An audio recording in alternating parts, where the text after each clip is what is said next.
Bienvenidos a Estudiemos, asesorías para el examen de admisión a la universidad. Para complementar estas asesorías, te recordamos que debes de contar con Tu manual de preparación impreso, lápiz, borrador y un diccionario. Además, debes de realizar los ejercicios que vienen en tu manual y los ejercicios de apoyo, ya que la práctica constante reforzará tus conocimientos. Cualquier duda la podrás mandar al mail dudas@juventudregia.com y estas serán contestadas a la brevedad. Mucho éxito. Hola muchachos, en esta cápsula vamos a ver la estructura de la oración. En nuestras oraciones siempre tenemos un sujeto que viene siendo el elemento de quien se habla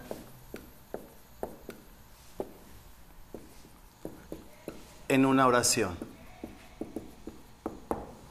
Para poder localizar nosotros el sujeto, tenemos que hacernos la pregunta: ¿quién o quiénes? Por ejemplo, el maestro explica la clase. Preguntamos, ¿quién explica la clase? El maestro. Esto es el sujeto. Siempre tenemos que hacerle la pregunta al verbo. Es muy importante para poder sacar el sujeto. O por ejemplo, la casa tiene 8 recámaras. ¿Quién tiene 8 recámaras? La casa. Este vendría siendo el sujeto. El sintaxis recomienda que el sujeto siempre vaya al principio, pero ella misma da permiso para que pueda ir el sujeto en medio o al final. A esto se le llama hiperbatón. Por ejemplo, mi papá compró un balón de fútbol. ¿Quién compró un balón de fútbol? Mi papá. Ahora, si decimos compró mi papá un balón de fútbol, seguimos preguntando, ¿quién compró un balón de fútbol? Mi papá. Este vendría siendo el sujeto. O, al final decir, compró un balón de fútbol mi papá. ¿Quién compró un balón de fútbol? Mi papá. Este es el sujeto. Si ustedes revisan, viene al principio, el medio o al final.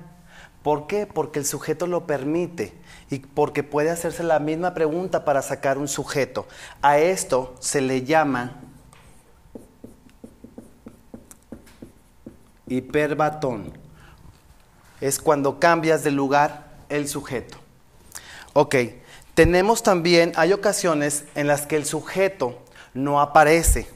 Cuando sucede se puede dar con él fácilmente. La conjugación del verbo nos indica la persona gramatical que está realizando la acción. A esto se le llama sujeto morfológico.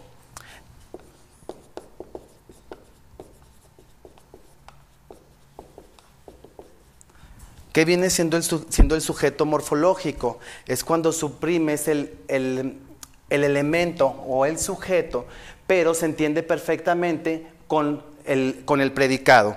Por ejemplo, comimos bastante tarde.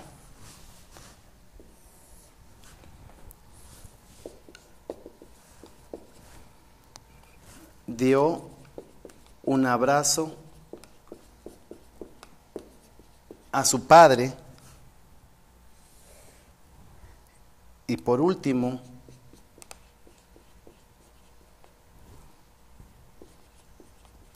escuchabas la radio. Aquí en estas oraciones se entiende perfectamente. Dice, comimos bastante tarde. ¿Cuál sería el sujeto morfológico? ¿Quiénes comimos bastante tarde? Nosotros. Dio un abrazo a su padre. ¿Quién lo dio? Él. Y por último, escuchabas la radio. ¿Quién? Tú. A esto se le llama sujeto morfológico, cuando no aparece el sujeto en sí, pero con el puro predicado se puede entender. Tenemos también lo que llamamos el predicado. El predicado es todo lo que se dice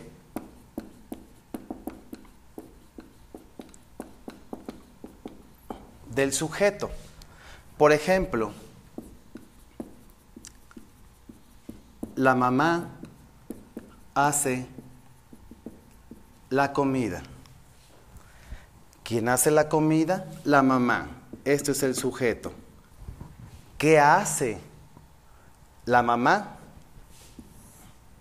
hace la comida. Todo lo que se dice del sujeto viene siendo el predicado. Por ejemplo,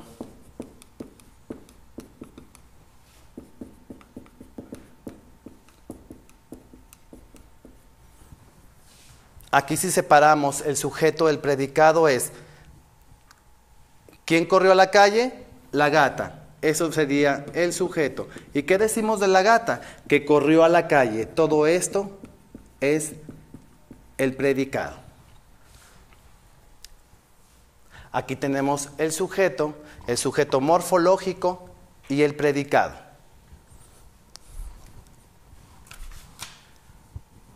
Después tenemos lo que es el desglose de una oración completa.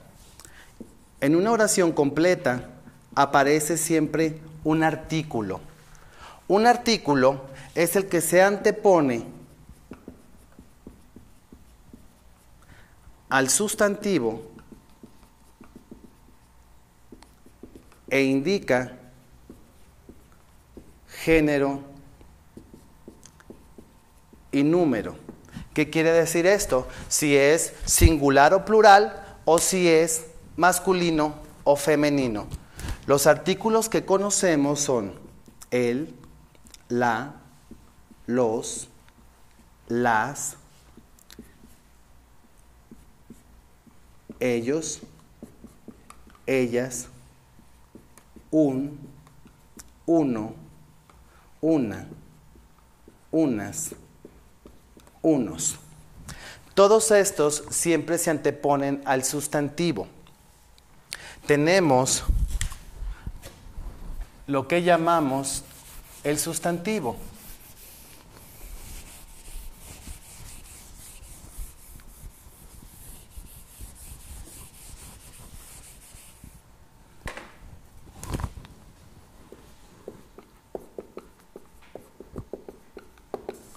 Que es persona, animal, cosa o sentimiento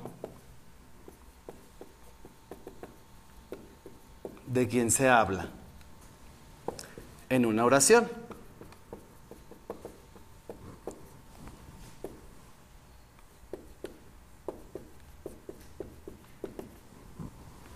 Y desempeña la función del núcleo del sujeto. ¿Qué quiere decir esto? Que el núcleo del sujeto y el sustantivo es lo mismo. Decimos, Roberto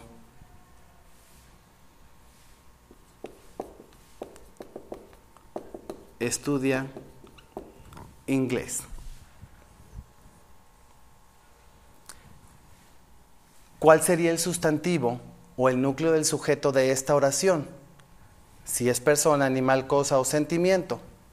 Roberto, este sería el sustantivo. O los alumnos protegen sus tareas. En esta oración, ¿cuál es el núcleo del sujeto o el sustantivo? Alumnos. Este sería el sustantivo. Ahora tenemos varios tipos de sustantivos y se clasifican en concretos. Estos se representan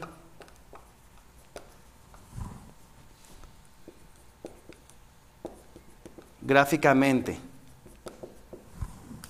¿Por qué? Porque tienen forma, tienen contorno, tienen dimensión. Por ejemplo, mesa, lápiz, pluma, duende, hada, etc. Después siguen los abstractos.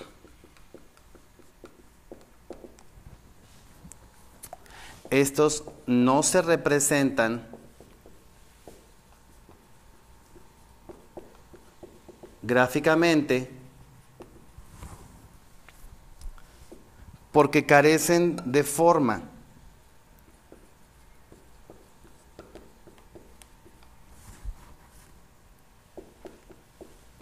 De contorno o de dimensión. Por ejemplo, la lealtad, el amor, el odio, el orgullo, la seguridad. Después tenemos los comunes, que estos nombran seres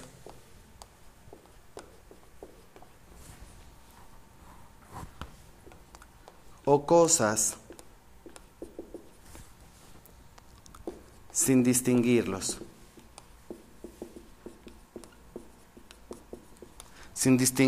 de los demás.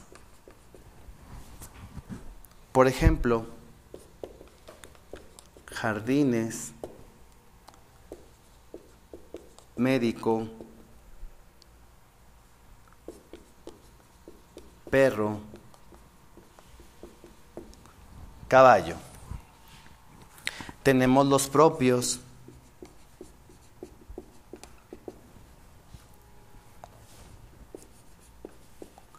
que nombran seres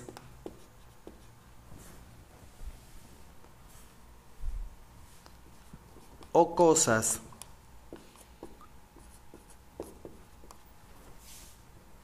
que las distinguen de los demás.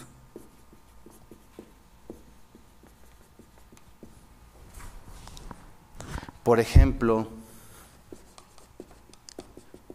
México,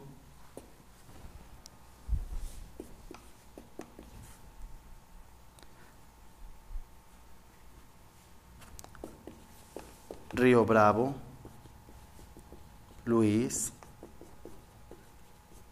Alberto.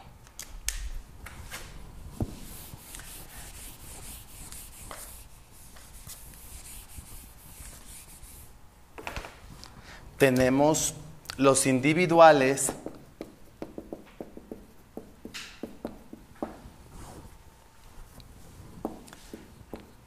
que se refieren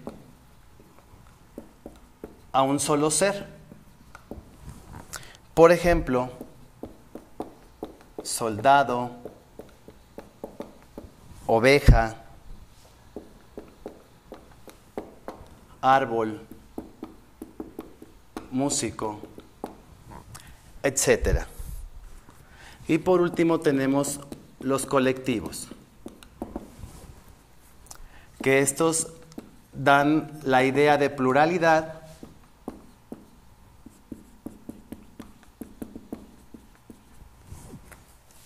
aunque la palabra esté en singular. Por ejemplo, familia, ejército, rebaño, orquesta. Estos son los tipos de sustantivos que se manejan. Ahora, al sustantivo lo acompañan, algunas veces es acompañado de algunos modificadores, como son el adjetivo calificativo,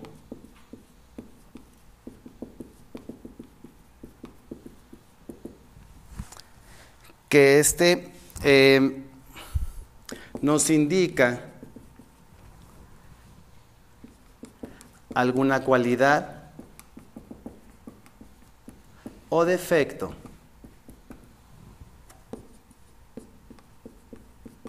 Del sustantivo. Por ejemplo,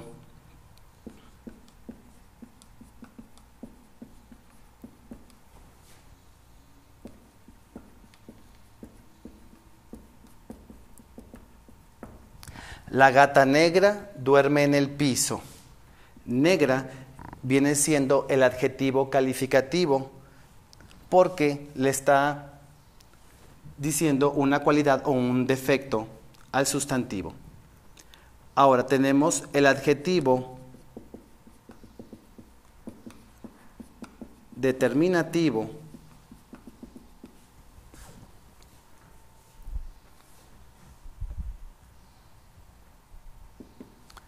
y estos son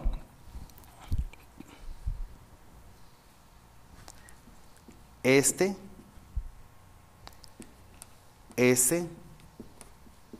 aquel, aquellos. Lo determina o lo precisa al sustantivo. Tenemos también, en una oración, tenemos un verbo. Todos sabemos que el verbo viene siendo la acción que realiza el sujeto.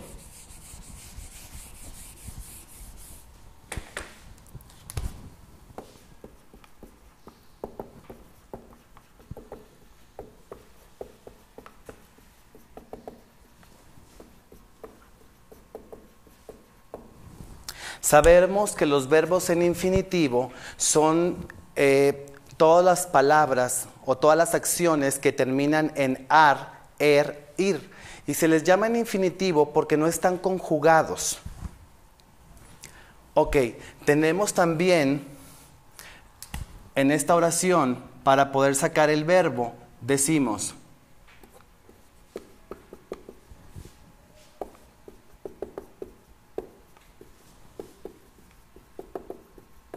Rocío baila una canción.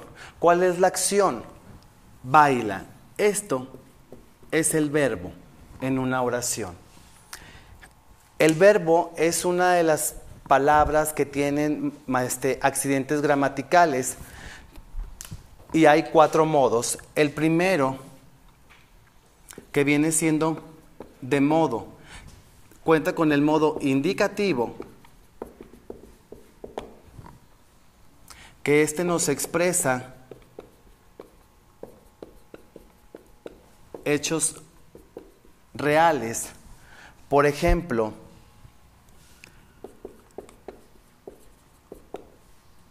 presenté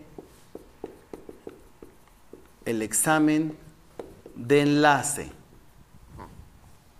¿Sí? Tenemos el modo subjuntivo. Nos expresa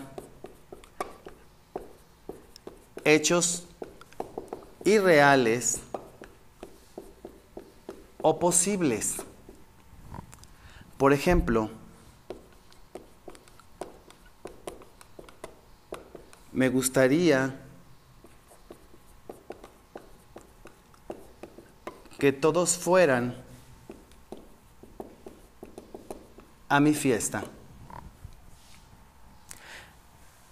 Es una invitación a todos, pero a lo mejor no todos van a ir, no todos van a poder ir a mi fiesta. Es un hecho irreal o posible. O por ejemplo, quiero que Luis hable en la asamblea. Yo le voy a decir a Luis que hable, pero si él no quiere, esto sería un hecho subjuntivo. Y tenemos el imperativo, que este nos expresa órdenes.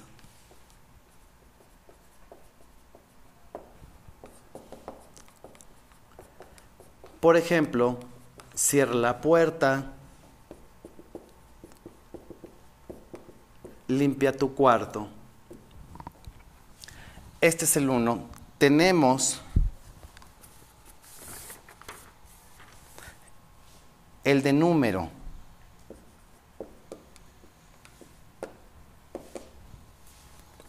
En otro accidente gramatical del verbo tenemos el número, porque este nos indica si es singular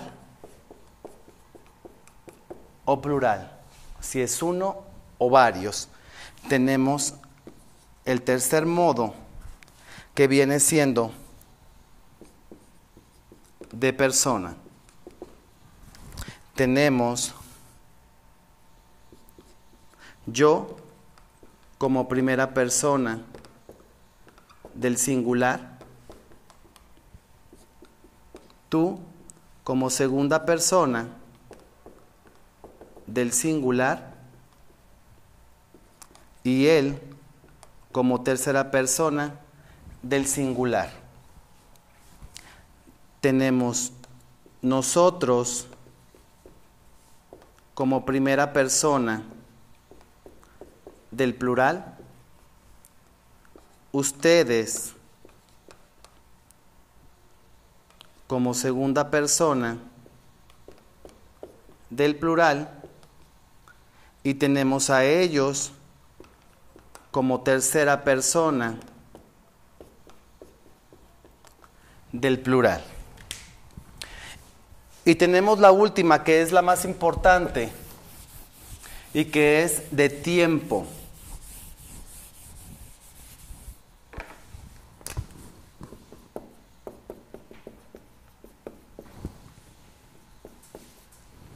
De tiempo. Tenemos tiempos simples, que vienen siendo el presente, pretérito, futuro, copretérito y pospretérito. Sabemos que el tiempo presente es algo que hacemos el día de hoy, en este momento. Tenemos el pretérito, que es una acción en pasado, algo que ya hicimos. El futuro es alguna acción que vamos a realizar. El copretérito, su terminación es ia, iaba, y esta es una acción en pasado, pero que se dejó de hacer. Por ejemplo, yo gateaba,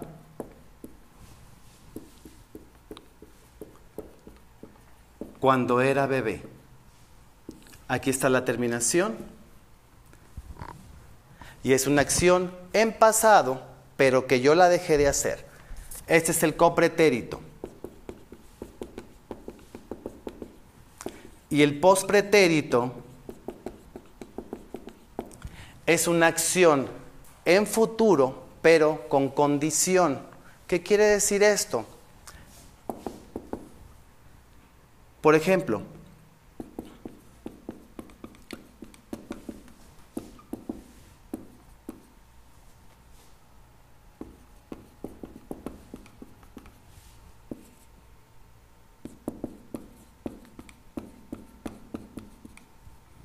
la terminación de pospretérito es ría, y esta es una acción que yo haría en el futuro, pero con una condición. Yo correría, aquí está la terminación, si me metieran a jugar soccer. Si no entro, pues no corro. Ok, al verbo lo acompañan algunos modificadores como es el objeto directo. El objeto directo recibe directamente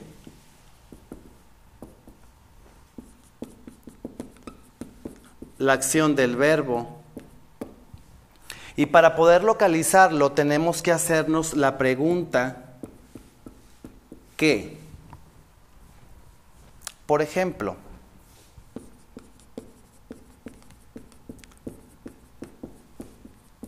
la mamá hace un pastel.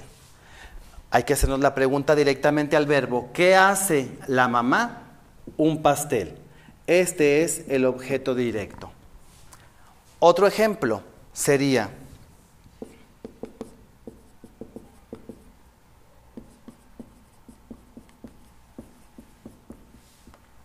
el niño compra dulces. ¿Qué compra el niño? Dulces. Este es el objeto directo. Y por último, tenemos el objeto indirecto. El objeto indirecto recibe indirectamente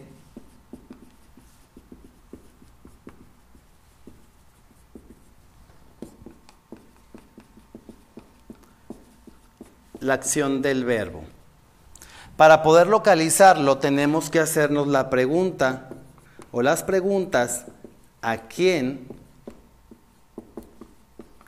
y para quién?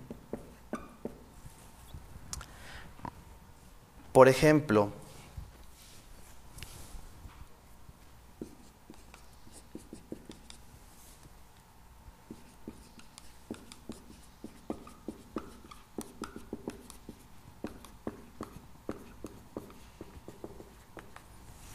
la tía le regaló un vestido a su sobrina. ¿A quién regaló un vestido la tía? A su sobrina. Este es el objeto indirecto. Ahora sí tenemos otro modificador que viene siendo el modificador circunstancial.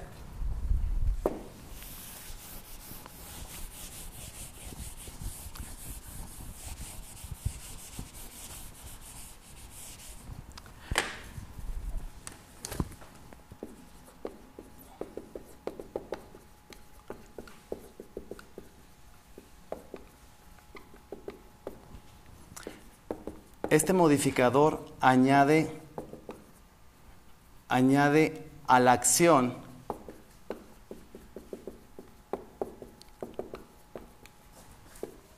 la idea de modo,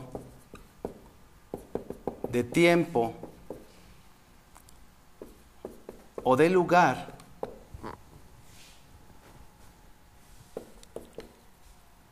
a la oración. Para poder localizarlo tenemos que hacernos las preguntas ¿cómo? ¿Cuándo? ¿Y dónde? Por ejemplo, el Señor corre rápidamente. Y nos preguntamos, ¿cómo corre el Señor? Rápidamente. Este es un modificador circunstancial de modo. Queremos sacar uno del lugar. Podemos poner: el niño compró dulces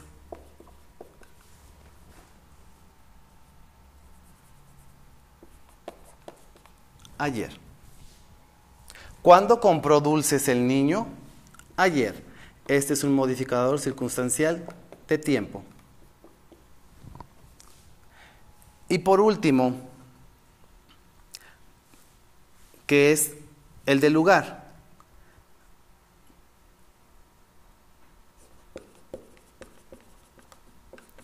la mamá compró un pastel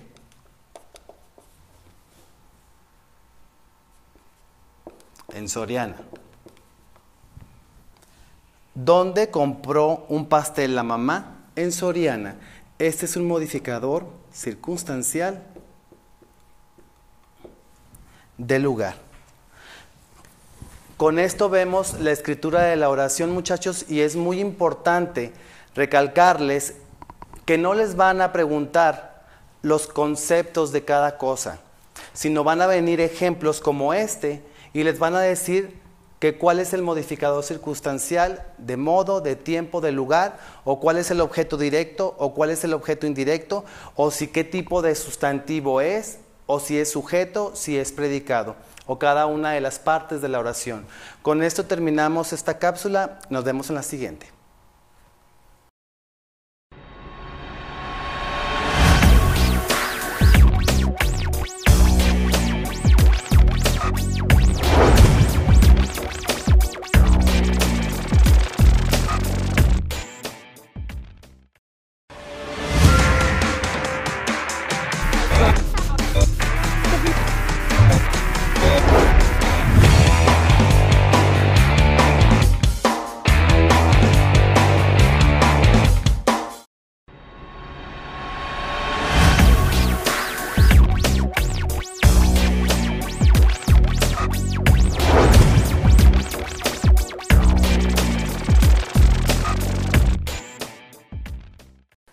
Bueno, buenos días nuevamente, compañeros. Vamos a empezar con el capítulo de aritmética, pero en este caso se llama modelos matemáticos en general. Son puras redacciones los problemas. El primero que viene por aquí nos dice lo siguiente. ¿Qué edad tiene Daniela si es menor 7 años que su amiga Perla de 32? Entonces, ¿qué edad tiene? Vamos a poner aquí todo, para comprender el problema. ¿Qué edad tiene Daniela si es menor 7 años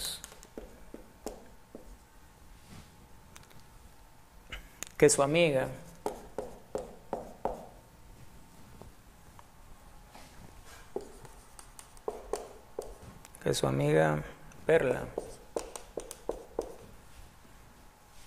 de 32 años? ¿Sí? Entonces, ¿qué es lo que hacemos aquí? ¿Cómo se llama aquí el tema? Modelos matemáticos. Entonces tengo,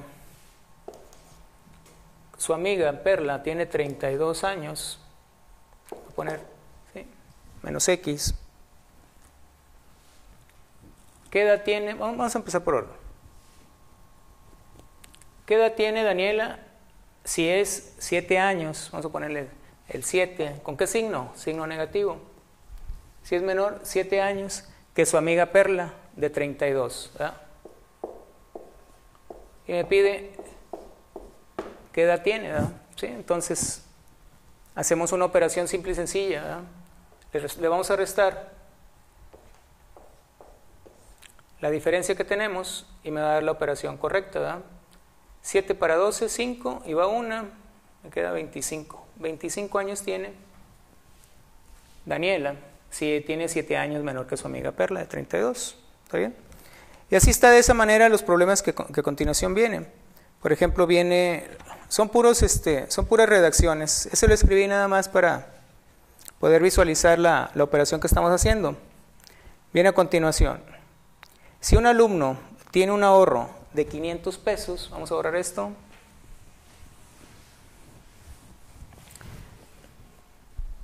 Estos problemas vienen en la página 18 de su libro de desarrollo de habilidades numéricas. Entonces viene lo siguiente: si un alumno tiene un ahorro, vamos a ponerle aquí, un ahorro de 500 pesos en una cuenta bancaria, convengamos que los enteros positivos serán depósitos, lo positivo será, cualquier depósito será positivo, y los enteros negativos serán los retiros. O sea, si yo deposito es positivo y si retiro es con signo negativo. Y viene a continuación lo siguiente. Deposita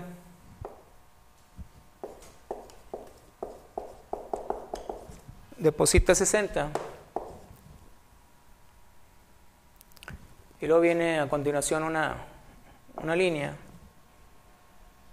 saldo actual,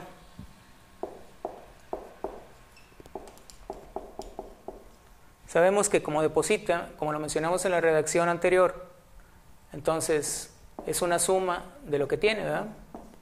Y nos va a dar 560.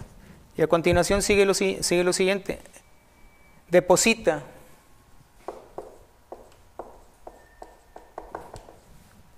deposita 70,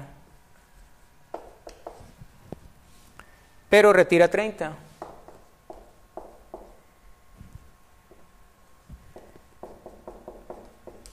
Pero retira 30. Entonces aquí tenemos una suma y una resta. Es lo que tenemos anteriormente. Entonces, ¿cuál es su saldo actual? Entonces tiene 560 más 70 menos 30. Y esto pues nos va a dar, tenemos dos operaciones aquí, una de suma y una de resta. Tenemos 560 y 70, pues nos va a dar 0, 13, 630. Pero tiene un retiro, ¿verdad? Este es su retiro. Entonces, en total va a tener en este momento 600 pesos. ¿Verdad? Y así sucesivamente todos los problemas que vienen aquí. Vienen en la página 18 y son una serie de operaciones que nos va a llevar mucho tiempo estarlos explicando. Viene otro que a continuación creo que venga un poquito más más interesante con respecto a lo que hemos visto. Viene así el siguiente. ¿Cuántos billetes de 1000 hay en 25 millones? Lo voy a escribir porque a veces no lo podemos captar cuando se está hablando. Entonces me pide, ¿cuántos billetes de 1000?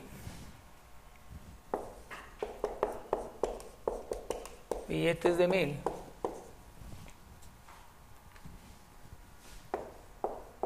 Hay en 25 millones. ¿Está bien? Anteriormente ya habíamos hecho operaciones en base 10 o en base a potencias, ¿verdad? Lo podemos determinar de la siguiente manera. Hay formas de determinarlo. Sería la siguiente. Bueno, pues entonces puedo hacer lo siguiente. Tengo 25 millones entre 1000. Entonces tengo 3 ceros en la parte de abajo, elimino 3 ceros en la parte de arriba y eso quiere decir que tengo 25,000 billetes. ¿Está bien? O lo podríamos haber hecho en base a potencias.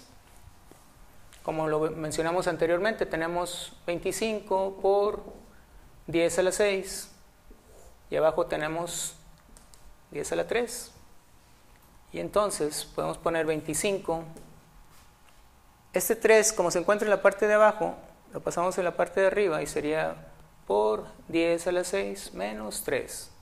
Y esto me quiere decir que queda 25 por 10 a la 3. Y sabemos que este 10 a la 3, como lo vimos en el ejemplo anterior, quiere decir que es 10 por 10 por 10, que a fin de cuentas es 1000. Y entonces, si multiplico 25 por 1000, me va a dar esta cantidad. Sí, hay muchas formas de solucionarlo en base a lo que ya hemos visto anteriormente. Y este estuvo un poquito más interesante con respecto a lo que habíamos visto. ¿Sí? Vamos a ver qué otro viene por aquí.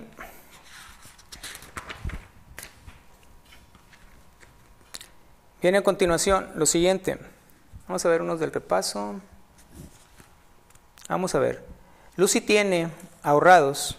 Voy a borrar este que está aquí. Si no hay dudas, lo borramos. Y ahora vamos a hablar de lo siguiente. Es un repaso de lo que ya vimos anteriormente. Lucy tiene ahorrados 24,000 pesos. Vamos a ponerle aquí Lucy.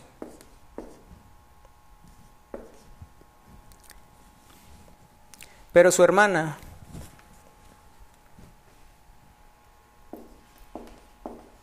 Mari tiene... No, pero su hermana Mari le pide prestado el 15%. Es un préstamo. Un préstamo del 15%. Y su prima Marta le pide 7%.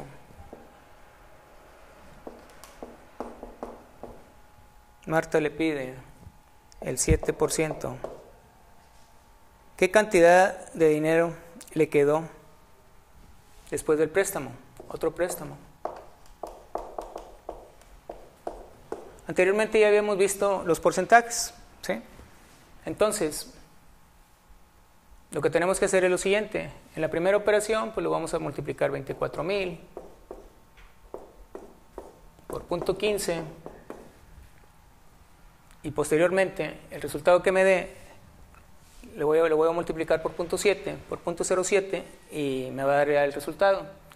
Aquí sería, pues sabemos que el 15% de 24,000, pues sabemos que aquí el 10% son, vamos a hacerlo, como no tenemos calculadora, vamos a implementar, ¿verdad? El 10% de 24,000, esto es multiplicado por punto 10, pues me va a dar 2,400, 2,400. Y el 5% pues me representa la mitad de eso, para poder determinar. Como no tengo calculadora, pues de alguna manera te la tienes que ingeniártela. Entonces lo que prestó fue 3,600. Entonces esto va a ser 24,000 menos 3,600. Lo restamos aquí. Hacer la operación. Va a ser 0, 0. Tenemos 4 y va 1, 0. 20,400. Y entonces de esos 20,400 lo vamos a multiplicar. Vamos a ver cuánto le quedó finalmente a Lucy. Esos 20,400 lo vamos a multiplicar por punto 0,7 y se lo vamos a restar. Entonces vamos a hacerla manualmente. Aquí era un poquito fácil hacerla, pero esta es un poquito más compleja. 20,400 por punto 0,7. ¿Sí? Entonces este 0 lo quitamos, lo vamos a multiplicar por el 7 y corremos el punto en lugar. Sería 0, 0, 28. 28 y van 2, 2, 14. ¿Sí? Entonces eso quiere decir que le prestó, son dos lugares, le prestó 1,428.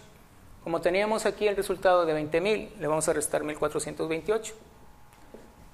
20,400. Le vamos a restar 1,428. Vamos a ponerlo.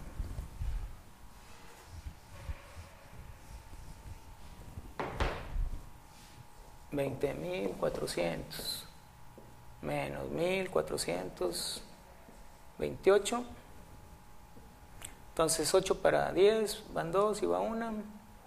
7 y va 1. 9 y va 1.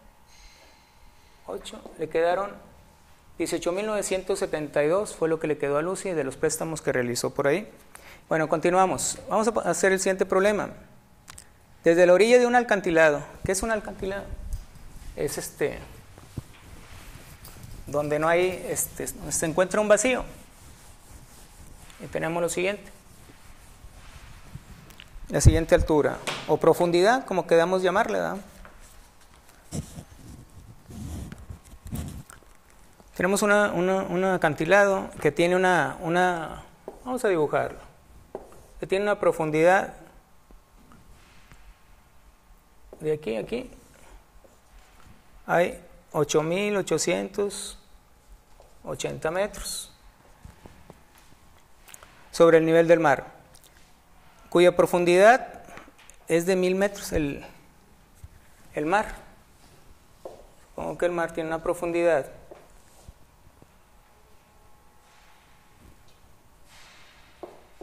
de 11.000 metros. ¿Cuál es la distancia total que cubre la superficie? ¿Cuál es la distancia total que cubre todo ese espacio? Es una suma nada más, ¿verdad? Tenemos la profundidad, 8.880 metros, más la profundidad que tiene el mar, que sería de 11.000 metros. Entonces tenemos, acomodamos los valores, respectivos datos, sería 0, 0, 8, 9, y en total tiene una profundidad en su totalidad de superficie, que sería de 19.800 metros. Entonces, nos encontramos en la página de los problemas que hicimos, en la página 19, 20 y 21, y les voy a encargar de tarea los siguientes problemas que vienen en esas páginas. Ya vimos los problemas que estamos mencionando, son de alguna manera muy simples o muy sencillos. El detalle es el siguiente: leer bien la redacción del problema, que no se les pase ningún detalle, tratar de comprenderlo, y las operaciones que se realizan en base a ello se hacen en base a la lectura. No se pasen ningún punto, así como lo van leyendo, vayan anotando la información y posteriormente se va realizando el problema adecuadamente.